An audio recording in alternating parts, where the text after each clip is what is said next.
Everyone believes in the American dream until it comes true. And I remember, because what had happened was, everybody, when I was sleeping on the gym floor, right? Like, I was the underdog. My clients were all like, "Oh, good for you. You're going after your dream." And they'd see my blanket and my pillow in the corner of the gym, and they knew I was sleeping there, and it was evident. I lived there, and that everybody was like pro me. And then people would come in, they sign up like, "I'm gonna support you," right? And then within 9 months, I had hired people and I had a manager, and I pulled up, and I remember I walked in the lobby, and all the same people were like, "Oh, boss man's here. Oh, you're not too good for us now," right? And I remember being so jarred by the experience, and I was like, "You guys rooted for me." And I was like, "And now I did what you said you were rooting for me to do." And that was when I realized that people want you to do well, but not better than them. The reason the goal isn't coming at you fast enough is because every person you've seen accomplish the goal, you only see it the moment they accomplish it. And the reason that it hurts so much when people are like, "Must be nice, oh, that happened overnight," is because every time you fail, no one cares and no one sees. But when you finally win, people take notice. Discredited. But it's the only time they notice is when you actually win.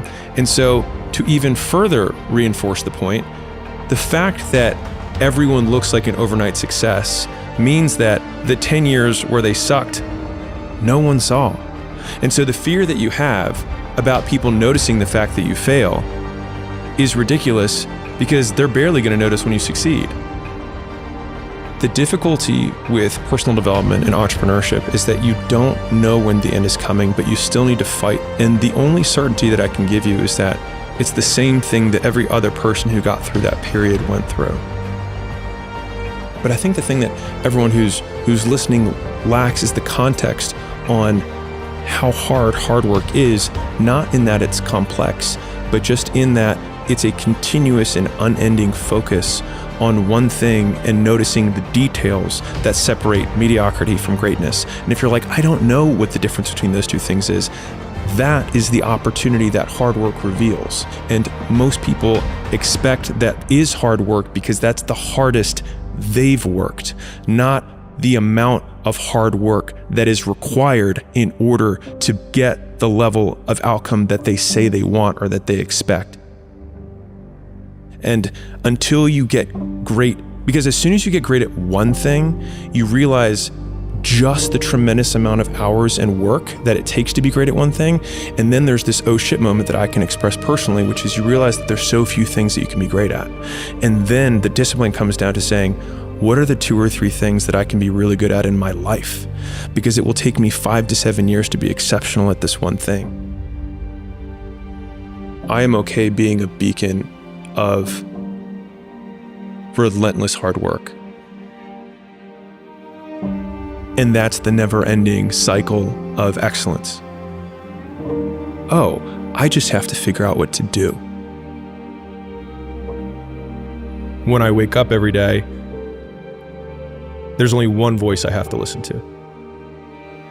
And so then it's like, just do it for me. Yeah, we need to be reminded more than we need to be taught. It's one of my favorites. There have been so many times in my life where I knew I needed to do something, and then I filled all this extra time not doing that thing. And then the moment I did it, I was like, wow, that took way less time than I thought it was going to take. And not only that, it took way less time than it took me to delay to actually get to this point. And if I had only started with just doing what I was supposed to do, I could have done 4 or 5 other things that I was also supposed to do by this exact same point. Waking up and then trying to shrink the time between when I wake up and when I start working, and shrinking the time between one task and the next task. Like, you don't need to take 30 minutes of getting ready to start working. Like, you can just start working, because as soon as you get into it, you start pulling the thread and you're like, oh, here it is. And all of the time that I was getting ready to work, I was just using up my best brain power time on things that truly don't move the needle at all. The vast majority of business owners work a fair amount. They just work on the wrong stuff and they do it the wrong way. And so they get so little for their effort that they wonder when they're at home empty-handed in bed, why isn't this working when I am working But if you define work, at least the way I do, which is output, and in order to get output, it's volume times leverage. So how many times you do the thing times how much you get for each time you do it. And so that is do you work smart or do you work hard? It's you do both. You do as many reps as you possibly can, and you do it with the most leverage possible. So if I make 100 phone calls, the leverage that I can have there would be how skilled I am. So if I make 100 calls, I might get 10 times more. And so I worked more, I had more output than somebody who has less skill. But the only way you get skilled is by working more. And so it's this virtuous cycle of doing more and getting better, and then you get more for what you do. I talk about the rule of 100 on steroids, which is something that I learned from a guy who owned 13 or 14 really successful gyms, and he called it open to goal. And he said, yeah. He said, my managers work open to goal. And I was like, what does that mean? It's like, so they work open until they hit their goal. And so sometimes that means they hit their goal by noon and they can cut out. Or that means that they have to go from 5 a.m. until midnight that night, because that's how long it took them to hit the goal. And so I've seen this across a lot of high achievers across domains. So like, I'll keep shooting free shots until I hit 100 free shots. I will run until this happens. I will practice my presentation until I do 0 mess ups, right? Or whatever that output is that you want for quality or quantity. And the more times you do what is required to get what you want, the more times you get what you want. But when no one's watching, I work harder than when they're watching. Thinking about it like that has given me this persistent and ever-present scorecard or third party that's like, no one's watching, which means now you have to work because otherwise you're full of shit. And so it's this continuous reinforcing cycle of me and other me holding the whip behind me to see how much I can take.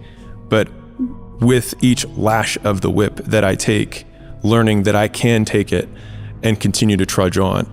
As long as you keep going, you bear witness to yourself of what you are capable of. And I find that incredibly satisfying in the trenches of misery when you have to go through it. Hard work is the goal. And so it's not like work hard so that X, because as soon as you have a so that, then the X is the thing. But if the goal is to work as hard as you possibly can, then the only real output we have is who we become along the way. Then it's something that I can win or measure myself against every day in real time throughout the day, which is how hard am I working? Because that is the goal. Because I know that when I look back on my life, the days that I loved the most were days when I had nothing left in the tank. And so then the goal becomes to empty the tank, not where I drive, but just to drive the car as hard as I possibly can. And that means that in the beginning, it's just straightaways and just seeing how high I can rev the engine. But as I become more advanced, it's like, all right, well, now we've got turns, and then it's turns in elevation, and then it's turns in elevation without guardrails because we have risk. And so when I think about how hard I want to work, the interesting thing about that is that the only person who can judge you on your success is you, because you're the only one who knows how much left in the tank you really had. There's this huge time delay between when we start behaving in a way that a winner behaves and when we start winning. Mm-hmm, mm-hmm. And the problem is that the bigger the mountain you're trying to climb, the bigger the W you're trying to get, typically the more delayed it is between when you start behaving like a winner and when you start being a winner. And most people don't get the fast enough feedback loop to know that they're on the right path when they are taking these first steps in the right direction, because they have this really big goal, but they forget that with that really big goal comes the even longer delay that it takes to get there. When you're growing in a business, it's very painful. When you're stagnating in a business and you're plateaued and you don't know what to do, it's very painful. When you're declining and you also don't know what to do, it's very painful. And so that means that all conditions of reality are painful. And so if pain is a prerequisite for reality, then it means it's just a signal that we are alive. And so in thinking about that, rather than pain as a problem, it is a signal that I'm breathing, and then becomes irrelevant. in the beginning, you're like, I feel bad. And then you think that should weigh on the decision of whether you do the thing that you're supposed to do. And then you start realizing that you can do the thing even though you don't feel good about it. And you start hypertrophying it. But I think the ultimate version of the hypertrophy, when the muscle becomes a tendon or it just becomes fused, is when you don't even consider how you feel. It's just not a thought. You just do it. Champions just interpret anxiety as excitement. And if you're excited to go up, then you're like, I'm amped, versus I'm stressed. But it feels the same. The way you frame it totally changes how you feel when you're stepping on stage. But my 2 cents of, if you are feeling lots of anxiety, it means you need to practice more.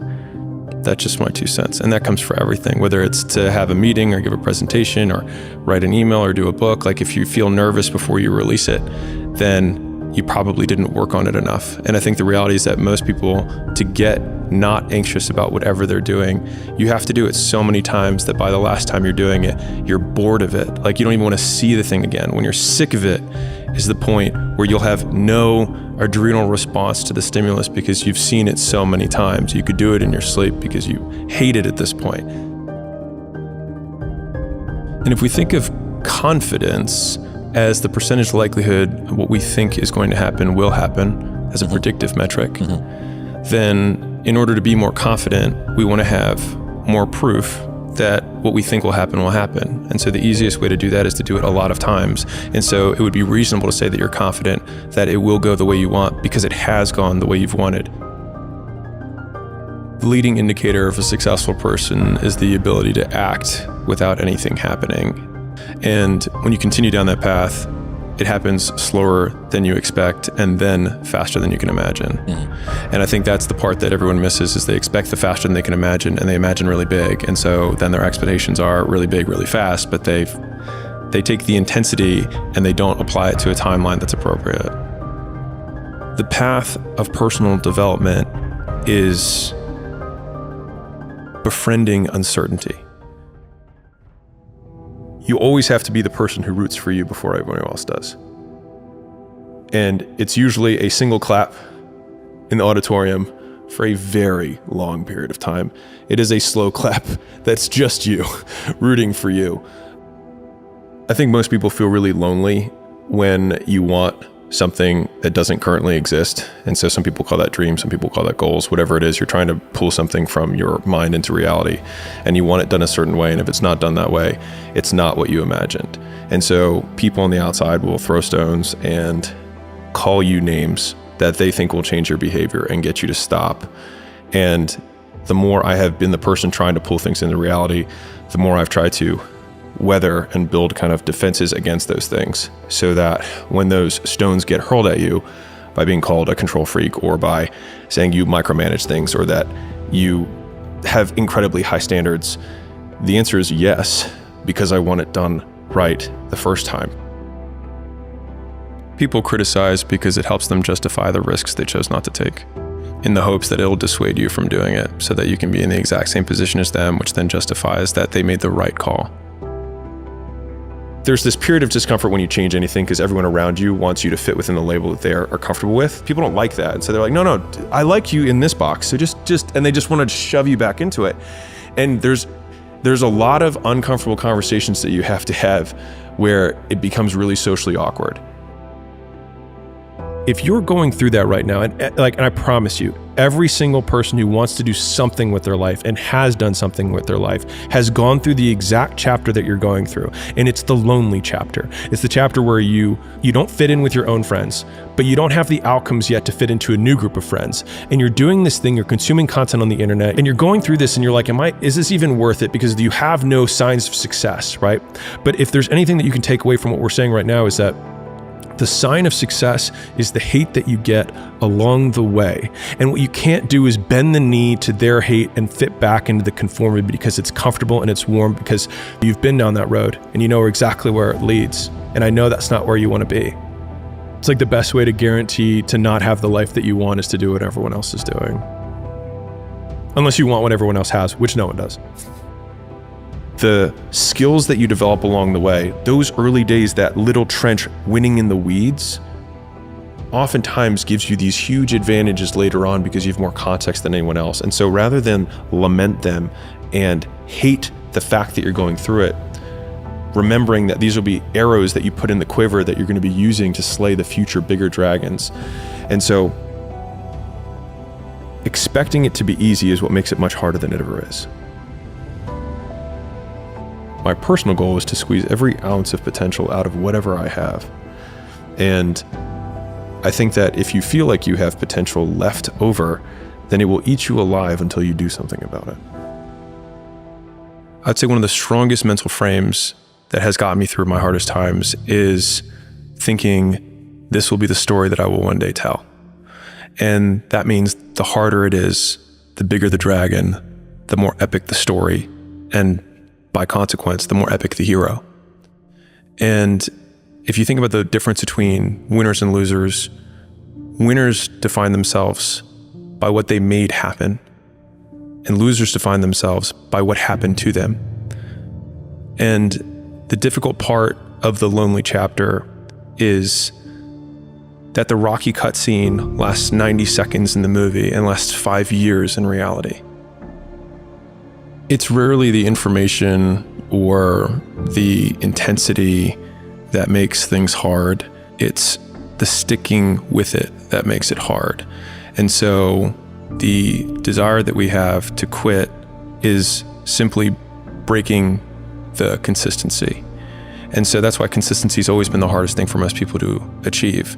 But the intensity of what you have to do to be successful is much lower than most people expect. Mm-hmm. And so oftentimes they suffer significantly more in a short period of time than is required to be successful over a much longer period of time with a much lower intensity. Many people want to be exceptional, but they're afraid of being an exception. I think it's wanting an outcome without the requirement that the outcome has. And so we can't do the same thing that everyone else approves of and then somehow get a different outcome than everyone else does. A great portion of our identity comes from the proof that we give ourselves of the things that we've done and said in the past. And so if we want to build towards a different version of ourselves, then it begins with stacking evidence that aligns with that future self. And so in some ways, take the shot, get rejected. It is a zero-loss game by choosing to begin. And the business never works until it's the one that does.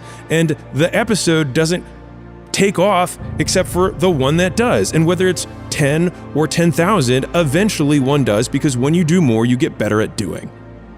Which is why not quitting is the best skill. And the only thing that matters. Because by default, with an infinite game perspective, the point of the game is to keep the game going. It's the only objective.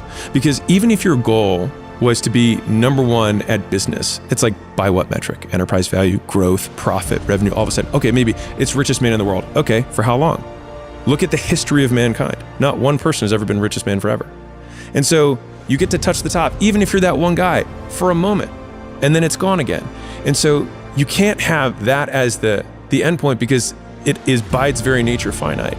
But the competitor whose objective is to continue to play can't be beaten, because by playing, he wins. This is why I think everybody that starts off has this huge amount of escape velocity that's needed to be accumulated. They're starting from total inertia, lifting off where the gravity's strongest, going past all of these, the disbelief and the criticism and the lonely chapter and all of this stuff. So they've had to go through all of these trenches and get over all of these hurdles. And then they finally get to the stage where they're in a little bit more light altitude. They're floating out there a little bit more, and maybe their velocity gives them, or their fuel gives them more returns in terms of their velocity. And now people say, "It must be nice for you." And you go, dude, you. Like, if you could have seen how much criticism and hard work and lonely nights and all of this stuff when nobody was watching, and I was unsure of myself, chronically miserable, and I criticized, and all my friends took the piss out of me, and I did all of these things. I had to go through all of that for you to now say, must be nice. When no one's watching, I work harder than when they're watching. And thinking about it like that has given me this persistent and ever-present scorecard or third party that's like, no one's watching, which means now you have to work because otherwise you're full of shit. The sign of success is the hate that you get along the way. The only person who can judge you on your success is you. You're the only one who knows how much left in the tank you really had. When you're stagnating in a business and you're plateaued and you don't know what to do, it's very painful. When you're declining and you also don't know what to do, it's very painful. And so that means that all conditions of reality are painful. If pain is a prerequisite for reality, then it means it's just a signal that we are alive. Rather than pain is a problem, it is a signal that I'm breathing. It just doesn't matter. You can work every hour of the day. The person who loves walking walks further than the person who loves the destination. I work all the time. That's all I do. And I work until I can't work. They're like, that's not healthy. I'm like, define healthy. I do as much as I can of the thing that I want to do with every minute of my day. And I work harder now than I did when I was poor. And I think it's because I've learned to enjoy it. And most people say, I wouldn't live my life that way. You're always working, you're always doing these things. But it's like, I'm actually always spending my time in pursuit because in pursuit is my button for enjoyment. I will do enough work that there is nothing left to be done. Sometimes progress is the W. Like maintaining in some seasons is winning. This has been my big focus right now. And I'm not the first person to say this, but just winning the day. And Bill Ackman had this hard season where he was getting divorced. He just lost $4 billion. And he was not him today. He was earlier on his career. So, I mean, it was just the worst. And it was just a terrible slog. And he said one of the difficult parts about that period is that there was no one thing that was like, oh, I can tackle this today. Like you're not going to finish the divorce today. You're not going to undo the $4 billion loss today. And so it's like when you have these larger, more complex negative things that do scale, it's like, how do you navigate through that? And for anyone who's listening right now, it's like, maybe it's the bad breakup, maybe it's or maybe you're getting divorced, right? Or maybe it's like the business isn't working the way you want. It's like, and there's like 10 things that you have to fix. And so he had this very tactical advice, which I liked a lot, which is he just tried to make progress. And that was it. And he said, in a day, it's almost negligible, right? But at 30 days, you're like, okay, I moved this. And at 90, you're like, wow. Does this mean that our mood is still being dictated by circumstance? Yes, I'll be honest. Yes, it does. But I think many of us have this ideal. We'd love to be in a great mood in the absence of things to be in a great mood about. But I had this one great podcast today. I'm going to make that thing the thing that's making this a great day. And then if I can make that great day, then maybe it could be a great week. And then trying to expand those, basically like let those good moments eat up the season in actively trying to minimize all the down things and super, super focus on those moments and be like, cool, I had that good moment, that's my day. Day's made.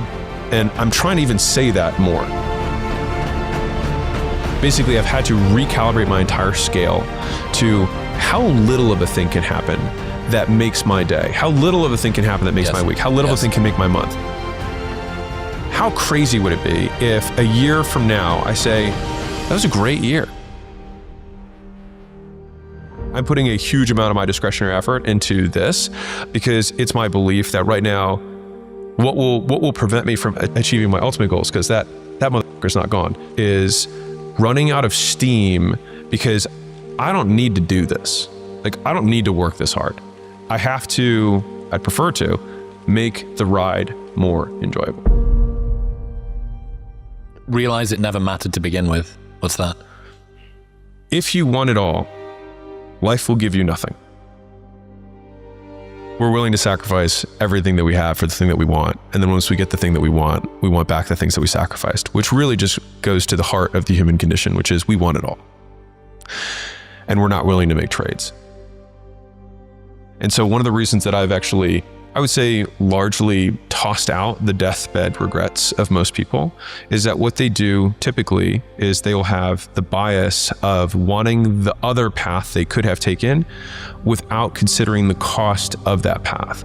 So they say, hey, I was really successful and I did all these things, but I would give it all up today to have my family. It's like, well, yeah, but you didn't, because you actually chose the path that you're on and you weren't willing to do that. But what you are saying right now is that you want it all. Sure, so does everyone. And so I've had a few moments of clarity over the last year or so, but we want everything without the cost, and everything has a price, and you will never be able to get the sufficient price tag paid on everything to achieve a modicum of success in any domain unless you are willing to trade from another. And I think that has significantly minimized my regret. We give up our 20s for our 30s. We give up our 30s for our 40s for our 50s, and we trade everything we achieved in our 30s, 40s, and 50s to get back to our 20s. We give up the thing we have most of for the thing that we have least of. And we give up the thing that we want for the thing that's supposed to get it. I will become happy when I'm sufficiently successful, and I will sacrifice my happiness in pursuit of success so that I can become sufficiently successful so I can finally be happy. We spend our 20s wanting to be richer and older and have a family, then we start that in our 30s and we gain more wealth and do the family thing, and then we get to our 40s and we've got more responsibilities, we've accumulated all of this stuff, and then we think, God, if only I could go back to my 20s. But you were fucking miserable in your 20s. You hated it. You had no idea whether you were going to be successful. You were constantly concerned about money. You were desperately needing validation from all of these people around you. You were permanently in dissatisfaction about this stuff. We already know how the movie ends when we go back and say we want to relive it. And you can't relive it in the same context because uncertainty is the largest part of the story. Perhaps golden years can only happen in our memory. Nobody believes that we're living through a golden era right now. We never think we're in the good old days. But the good old days are always now. I have spent a huge amount of mental resources accepting suffering and not saying that there's something wrong with something bad. Like a huge amount of mental resources go into this because I've been better and faster at correcting the loop of like, oh, I am not happy with this particular thing, and therefore there's something wrong. Yeah, so fix the story that I tell myself as opposed to fix the thing. And that's been super helpful with the addition of everything that I remember will always be better than it was. And the nice thing is that there's tons of science that backs this up, which is that we learn through reward and punishment. Punishment fades with time, no matter how bad it was. Like you get drunk, you get hungover, you say, I'll never drink again. 7 days later, you're out drinking again. Why? The punishment of the hangover fades quickly. You are with somebody for a while, you're like, this bitch is crazy, or this guy is crazy, and then you break up, and then all of a sudden, what do you remember? The good times. Because reward sticks. And in some ways, there's a little bit of a hopeful message there, which is that when you look back on your life, you will disproportionately remember the good times, but it only becomes a problem if you limit the present, which is the only thing you've ever actually lived in. When I think about a business and I want to grow it, for example, I would think, okay, what are all the things that can destroy this business? And this is Charlie Munger, this isn't me. But basically he says, invert, always invert. And Einstein said that too. And it's because like you get to use this way stronger horsepower engine of like, how do I grow my business? That's you could obviously think that way, but the alternative would be like, how would I absolutely destroy this business in the fewest possible moves? And then when you list out those moves, you're like, cool, now let's do the opposite of that. Yeah. And that has been, honestly, a lot of some of the sources of my greatest kind of creative moments have come from these apparently obvious things that would kill us. Well, what if we did the even more obvious thing and did the opposite of what would destroy us? And it's worked better than I deserve. Figure out what you want. Ignore the opinions of others. Do so much work, it would be unreasonable that you fail. Realize it never mattered to begin with. Help others once you get there. You've already achieved the things you said would make you successful. Yeah, the first 5 steps there is basically my master life plan. I had a pretty terrible first out of college experience of work, but from that I learned some of the most important life lessons that I still take to this day. And that boss particularly said one thing to me one day. She said, figuring out what you want is 99% of it. She said, once you know what you want, getting it's the easy part. And I kind of adopted that as a worldview, because it's like, once you're really clear, like this is what I want, then everything that's not that is what I'm willing to give up to get it. Now, that thing can change. And I think that's the part that people miss. And I think we should all have permission to change what we want in any given moment, and not having basically sunk life bias of like, I put 10 years into this thing and that's okay. And that's what I needed to do at that time. And today I'm going to change everything. It's been super helpful for me to not think of my changes as permanent, because it's allowed me to make such dramatic changes in my life or my business much faster than I think most people have been willing to, because there's this weight of forever on top of everything. Like, I can do this for today, and tomorrow, if it still works, I will do it for tomorrow. And if 5 days from now or 25 days from now, if I work this way, I then say, you know what, I need a day. People are like, oh, he's burned out. It's like, I took a day because that's what I needed that day. And I think giving myself permission to have that freedom has allowed me to take significantly faster action, because who am I apologizing to?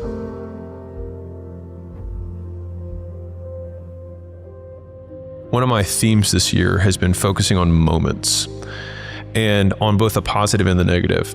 And so like, if I think back on the last year, right, I don't remember probably 95% of the year. Like I did the same things. And so it's like, it just didn't get recorded. Like nothing notable happened. And so really, like when we think about a year, we really just recall a handful of moments, and that's it. And those moments in time are usually very short. And so I've been trying to think about the bad, seasons as, well, maybe it wasn't a bad season.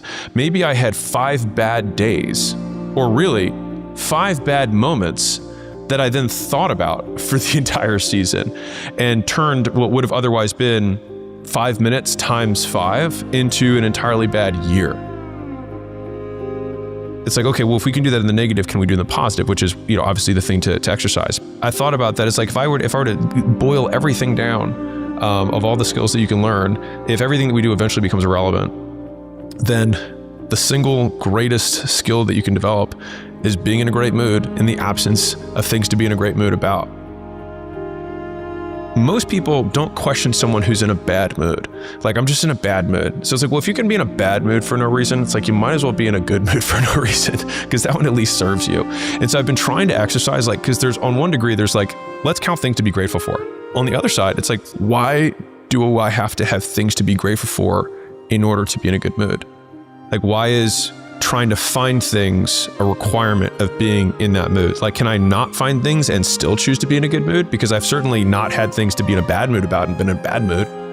And so I've been trying to flex that, which is like, sure, we can find things to be grateful for, and when those things pop up, yes, and of course it's a practice, you get better at it, but like, what if I can just be in a good mood? And so I've just tried to break that relationship between the two, because then it makes it contingent on something that I can find. To take this to the absolute extreme, why should I be grateful? Why should I be happy? Why do I demand of my life that I must be happy during it?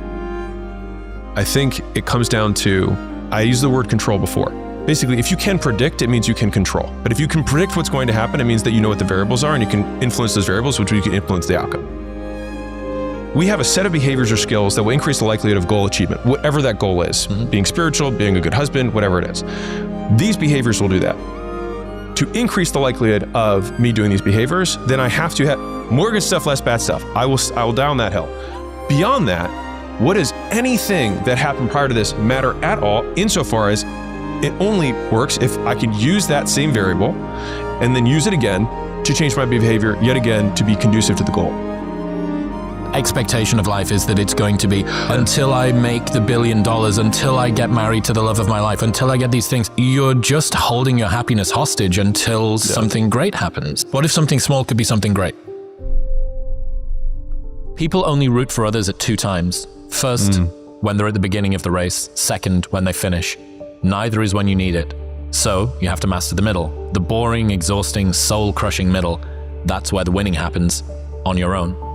People will only cheer for you as long as you can't beat them at the game they value most. Friendly reminder that every person who doubts you is right until they aren't. It's a bug, not a feature. At the very, very beginning, people say, I'm really excited for you that you're trying this thing out, right? And I noticed that everyone was very happy for me to try because I temporarily decreased my status. I actually became worse than them during that period of time. And then as soon as I achieved a level of success, which I then realized that their happiness for me was proportional to where they were on the ladder relative to me. And so as soon as I passed some people, then they stop being happy and then they start, saying bad things, right?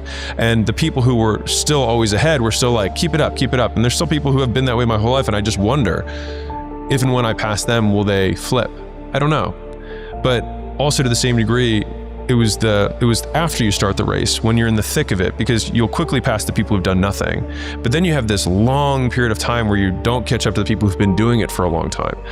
And that's the part where it's very lonely, because you don't have your initial posse. You have to leave them at some point. But then you don't get to the new group that's, way ahead and actually has some proof behind them that you can actually like sit at the table. And so like today, if I were to do something, I have tons of support. But I don't really need the support now. I needed it in the middle, right? In the many years that like no one knew who Alex Hormozi was. And that's the hard part. And I think it's the story that Morgan Housel tells, which is that you just don't know how it's going to finish. And that's what makes it hard. It's the uncertainty of like, what if I give up everything that I've done in my life for nothing? And then all of a sudden, if I knew that, then I wouldn't be willing to make this trade. But in retrospect, when you do have the thing, you're like, of course I was, like, if I knew that this was going to happen, I would happily make the trade. Yeah. But you don't know. And so you're just putting the money down and they're rolling it, but you get to find out if you hit black 5 years from now. It's why dealing with uncertainty is such a meta skill. And it's one that to be honest, it's one that I really suck at. I'm very, very not good at dealing with uncertainty. My required line of assurance in order for me to commit to a decision is incredibly high, which is why I've basically never failed at anything that I've done. All of the stuff that I've done, a string of incredibly slow but very reliable successes, is just because my required number of sort of justification points is very high. And in retrospect, it might look like it was a risk, but it's like, dude, I took so long to fucking make this decision. On the friend point, it's a painful realization that the small number of good friends want you to win in case you take them with you, and the large number of bad friends are scared of you winning in case you leave them behind. The best way to know who a real friend is how they react when you win. And when that happens, you'll realize how few real friends you really have. Many people were like, sure, like, good luck with that. But I knew that they just weren't really rooting for me. They were rooting for me to fail. They were rooting for me the wrong way. One of my rules is you should only take advice from people whose dreams for your life are bigger than yours are, which is a very small number of people. Sometimes it's your parents. Sometimes your parents really do have bigger dreams for you than you do. The people who are closest to you in the beginning, if they're like true, like actual friends, then you recognize that because they actually want you to win. And that's amazing. A lot of people don't have that. And so what I have felt, at least for me, was that when you're a little ahead is where the friction is. When you blow them out of the water and there's no question, like it's beyond reproach, they will do one of two things. They will either be really happy for you or they'll change the game that they're beating you at. That's great, but I'm in better shape. That's great, but my marriage is better, right? Like, or whatever, whatever game that they choose to play. People who doubt you will be right most of the time. And this further increases your uncertainty about the path that you're choosing to take. But on a long enough time horizon, most people who don't bet are guaranteed to lose. And so they get to win at being right more times than you get to win at being right. But what that equation doesn't take into consideration is intensity, which is, can I be so right one time that it makes all of the times that I was wrong irrelevant? And in the nature of life, the answer is yes, almost a resounding yes for just about every domain. Like, everyone can say that every person you've ever dated has sucked, and they can predict that you're going to break up until you find the person that you're going to marry. And in that moment, who fucking cares about the other 90 people that you went on dates with, that everybody said was a bad idea, or that you have a bad picker, or you don't have a good taste? It's like, well, you're not marrying them. I date in a way that's different than you would prefer. Great, but I did end up finding this thing. The first thing that I ever did was an online fitness thing, and it kind of worked. And then I did my first gym, and it kind of worked. And then I started all these other side projects. I got distracted, and I didn't know. And the downside risk is significantly smaller and more frequent. It's both. You're more likely to lose, and it's more likely to happen more times. It's just that upside is uncapped. And I think about this one a lot. So there's this story of the guy, do you know the guy who wrote Jingle Bells? No. So I didn't even know that was, I thought it was like Happy Birthday. I thought he was just gifted to humanity when we started. So there's this guy, he has the most tragic life you can imagine. Just like did nothing but failed, was a failed everything. And his entire life was nothing. He just happened to write this small thing called Jingle Bells, and it has become, the #1 song at Christmas time, like maybe globally. And I think about that life where it's like, what if I failed at everything, but then I have one thing that actually makes a permanent impact? I was like, would I trade that life for Aristotle's good life, where I amount to nothing, but the whole time was good? And this is just one of my eternal battles where I think with myself that I have no answer for, to be clear. But when I'm thinking through the periods where things suck, I'm like, well, maybe I'll get a Jingle Bells out of this. Mm-hmm. And maybe it'll just take 20 years longer than I thought. So not taking the shot is like saying, life, I don't want to scratch off this lottery ticket, but the lottery ticket's free. Yep. Why would you not scratch it off and try it? Whatever reasons that we usually give ourselves in the beginning for why we can't achieve something, you can almost always find not only just someone, but someone who's achieved world-class levels of success with worse conditions than you currently have, which then means it's absolutely possible. And then the only thing that it takes to get there is work.